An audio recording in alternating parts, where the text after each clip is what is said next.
बड़ी खबर के साथ बुलेटिन की शुरुआत कर रहे हैं। वाराणसी में विधायक की बर्थडे पार्टी में तलवार से केक काटकर जश्न मनाया गया है। बर्थडे में कोरोना के नियमों की अनदेखी भी की गई है। केक की होली खेलते दिख रहे हैं विधायक। बीजेपी विधायक सौरभ श्रीवास्तव की ये पार्टी, जिसका वीडियो सोशल मीडिया पर वायरल हो रहा है। वाराणसी कैंट से बीजेपी के विधायक हैं सौरभ श्रीवास्तव, और वो इस वीडियो में तलवार से केक काटते हुए दिखाई दे रहे हैं।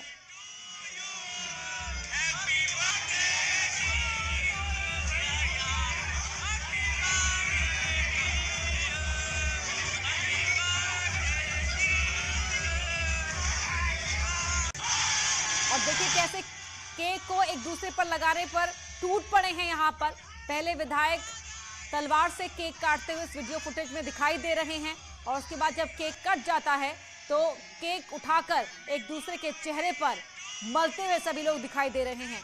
और इस बीच में जो कोविड के तमाम गाइडलाइन है उसका उल्लंघन हो रहा है। सोशल डिस्टेंसिंग नहीं है, मास्क तो भूल ही जाइए। एक दूसरे पर केक लगाने पर टूट पड़े हैं यहाँ पर तमाम लोग जो मौजूद है इस बर्थडे पार्टी में। वाराणसी के विधायक सौरभ श्रीवास्तव की ये बर्थडे पार्टी है। रवि पांडे हमारे सहयोगी फोन लाइन पर जुड़ रहे हैं। रवि, कब का ये वीडियो है और अब क्या कहना है विधायक साहब का?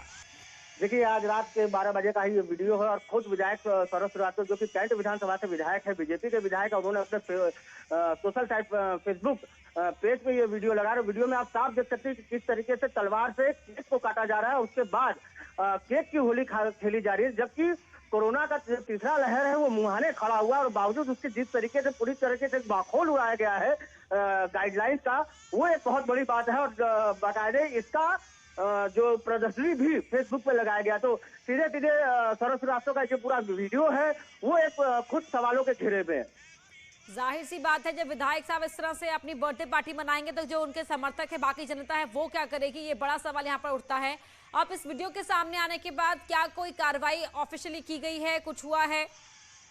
देखिए, मैं ये सबसे पहले मैं बता दूं कि सबसे पहले न्यूज 18 ने इस वीडियो को चलाया है, जिसके बाद हो सकता है कि अब कोई इसमें कार्रवाई की गई। लेकिन जिस तरीके से फेसबुक पर इस वीडियो को पोस्ट करके विधायक सौरभ श्रीवास्तव ने ये बताया है कि हमने अपना जन्मदिन मनाया है, वो एक बहुत बड़ा सवाल है। क्योंकि खुद सरकार ये कह रही कि कोरोना का तीसरा लहर चल रहा है, बचिए, 2 गज की दूरी रखिए, बावजूद उसके जो माहौल उड़ाया गया है वो एक जो जनता है उसको संदेश देने पे काफी बड़ा सवाल खड़ा कर रहा है।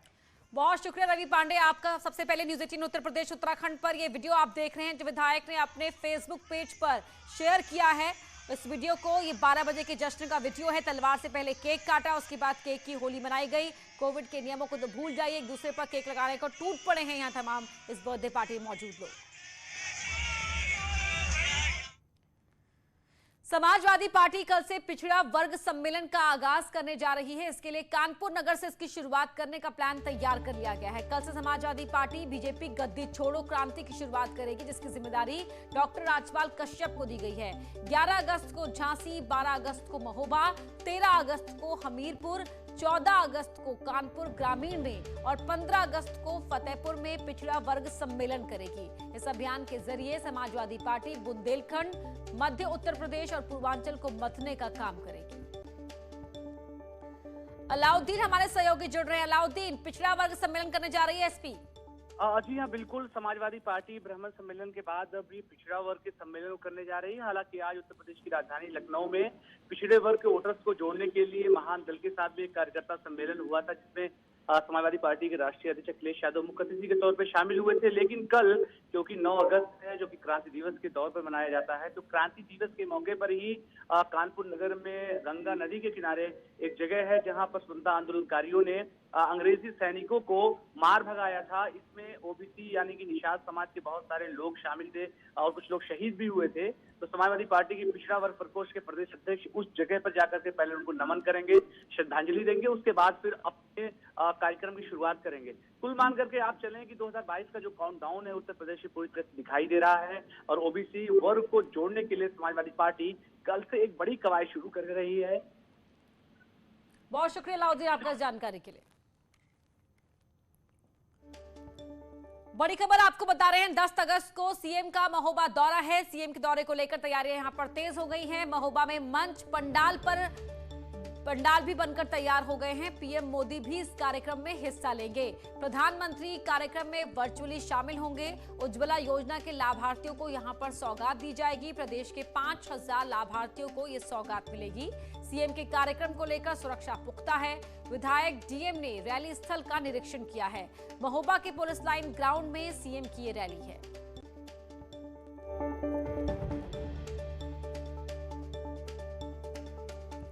तो 10 अगस्त को सीएम के इस महोबा दौरे में इस कार्यक्रम में प्रधानमंत्री भी वर्चुअली शामिल होंगे। मनोज कुमार झा हमारे सहयोगी फोन लाइन पर जुड़ रहे हैं। मनोज, क्या तैयारी अब तक की गई है? जी, जैसा कि बता दूं कि मुख्यमंत्री के आगमन को लेकर पूरी तरह तैयार कर लिया गया। पंडाल को पूरी तरह से मंच और पंडाल दोनों तैयार हो चुके हैं। और साथ ही साथ ये बता दूं कि प्रधानमंत्री मोदी, चूंकि ये राष्ट्रीय कार्यक्रम इसे कहा जा रहा है बीजेपी की ओर से, तो इस कार्यक्रम को भव्य और दिव्य बनाने के लिए काफी प्रयास किए जा रहे हैं। पुलिस और प्रशासनिक आला अधिकारी महुआ पहुंच चुके हैं। उन्होंने अपना डेरा जमा लिया है और बिल्कुल ये कहा जाए कि इससे बहुत बड़ी आबादी को इससे लाभ मिलेगा, चूंकि 5000 लाभार्थियों को प्रधानमंत्री और मुख्यमंत्री द्वारा इस योजना से लाभान्वित किया जाना है। जी, बहुत शुक्रिया आपका इस जानकारी के लिए। आगरा में सीएम योगी आदित्यनाथ ने मेडिकल कॉलेज के डॉक्टरों के साथ संवाद किया। इस दौरान उन्होंने डॉक्टरों के कामकाज की जमकर तारीफ की। साथ ही प्रधानमंत्री मोदी के कामकाज की तारीफ की। उन्होंने कहा, पीएम मोदी की दूरदर्शी सोच की बदौलत कोरोना से जंग जीतने में मदद मिली। ये इसलिए भी हो पाया क्योंकि सरकार 2014 के बाद देश में बदलाव लेकर आई। यूपी में हेल्थ इंफ्रास्ट्रक्चर पर काम 1947 से 2017 तक नहीं हुआ। हमारी सरकार आने के बाद प्रदेश में 33 नए मेडिकल कॉलेज बनाए गए। साथ ही कोरोना की लड़ाई के लिए अलग व्यवस्था की गई। आने वाले समय में किसी को अस्पताल के लिए भटकना नहीं पड़ेगा। इस प्रकार का दूरदर्शी नेतृत्व जिस देश के पास होगा, वह सचमुच किसी भी आपदा का सामना पूरी मजबूती के साथ कर सकता है। यह हम सबका सौभाग्य है। और फिर आप जैसे हेल्थ वर्कर्स जब देश के पास हैं, तो फिर पूरी प्रतिबद्धता के साथ इस लड़ाई को जीती जा सकती थी, इसमें कोई संदेह नहीं। जनधन अकाउंट खोले गए हर एक गरीब के। कोरोना कालखंड में उन अकाउंट के माध्यम से सीधे प्रधानमंत्री जी के द्वारा उन सभी गरीबों के खाते में पैसा भेजा जाता रहा। गरीब कोई परेशान नहीं हुआ। भूख से कोई गरीब नहीं मरा। 1947 से लेकर के 2016 तक उत्तर प्रदेश के अंदर केवल 12 गवर्नमेंट मेडिकल कॉलेज बने थे और 12 मेडिकल कॉलेज 69 वर्षों में। लेकिन 2016 से लेकर के 2021-22 के बीच में वर्तमान में हम प्रदेश में 33 नए मेडिकल कॉलेज की स्थापना कर रहे हैं। इससे पहले आगरा में बीजेपी कार्यकर्ताओं के साथ बैठक हुई। दरअसल मिशन 2022 को लेकर बीजेपी के राष्ट्रीय अध्यक्ष जेपी नड्डा यूपी के दौरे पर है। जेपी नड्डा और सीएम योगी ने होटल ताज विलास में ब्रज क्षेत्र के पदाधिकारियों के साथ मंथन किया। इस बैठक में ब्रज क्षेत्र के 12 जिलों के पदाधिकारी शामिल हुए। इसके साथ ही प्रदेश बीजेपी अध्यक्ष स्वतंत्र देव सिंह, प्रदेश संगठन मंत्री सुनील बंसल, राष्ट्रीय संगठन मंत्री बीएल संतोष और यूपी के प्रभारी राधा मोहन सिंह समेत कई प्रतिनिधि बैठक में शामिल हुए। इसके बाद जेपी नड्डा ने डॉक्टरों से बात किया है। भरोसा दिलाया कि जिस तरह से यूपी की तस्वीर पिछले 4 साल में बदली है, उसी तरह से विकास कार्य आगे भी जारी रहेंगे।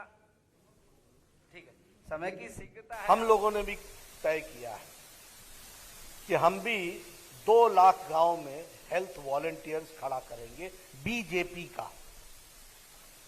आपको जान करके खुशी होगी कि हमने लगभग 1,80,000 हेल्थ वॉलंटियर डिजिटली रजिस्टर करा लिया है और उस 1 लाख में 20,000 डॉक्टर्स हैं और हमारी ट्रेनिंग चल रही है।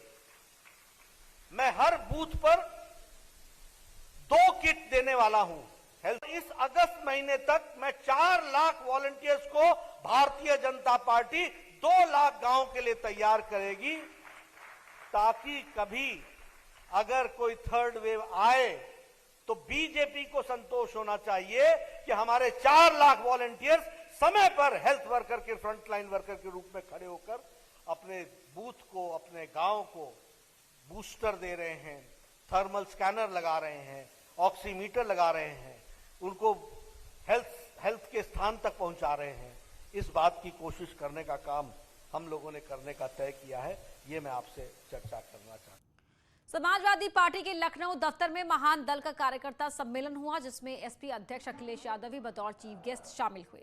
2022 विधानसभा चुनाव को लेकर यह सम्मेलन अहम माना जा रहा है। 2022 विधानसभा चुनाव को लेकर महान दल से समाजवादी पार्टी का पहले ही समझौता हो चुका है।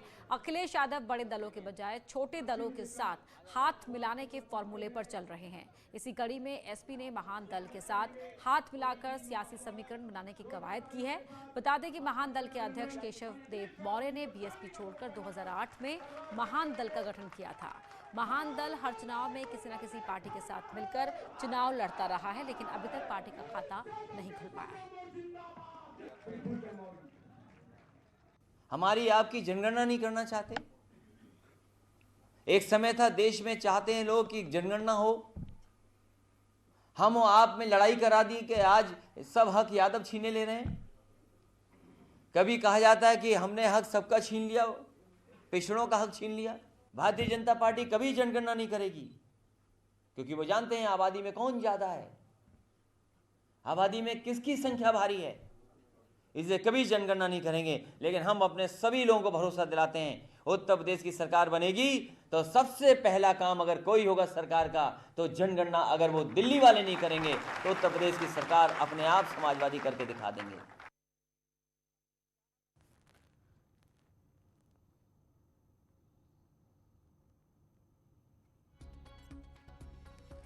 तो 2008 में वजूद में आए महान दल ने पहली बार 2009 के लोकसभा चुनाव में कांग्रेस के साथ मिलकर चुनाव लड़ा था।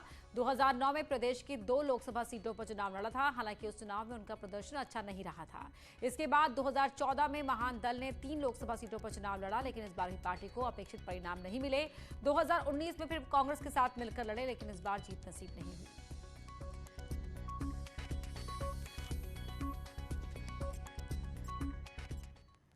वहीं बीजेपी प्रवक्ता ने अखिलेश यादव के बयान पर पलटवार करते हुए आरोप लगाया कि अखिलेश यादव के कार्यकाल में क्या हुआ ये प्रदेश की जनता जानती है।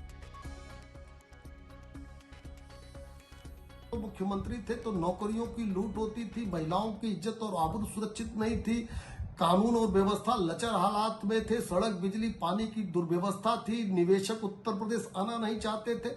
पिछले 4.5 साल में डबल इंजन की सरकार ने गांव गरीब किसान के लिए काम किया है, नौजवान और महिलाओं की बेहतरी के लिए काम किया है, नौकरियां उपलब्ध कराई हैं, किसानों की उपज का भुगतान किया गया है। आम आदमी पार्टी के राज्यसभा सांसद संजय सिंह ने यूपी सरकार पर भ्रष्टाचार के गंभीर आरोप लगाए। संजय सिंह का कहना है कि यूपी में जल शक्ति मिशन योजना के तहत करीब 30,000 करोड़ का भ्रष्टाचार हुआ है, जो देश का सबसे बड़ा घोटाला है। इस पर बीजेपी ने पलटवार किया, आरोप लगाया कि आम आदमी पार्टी आरोप लगाती है लेकिन उनको साबित नहीं कर पाती है।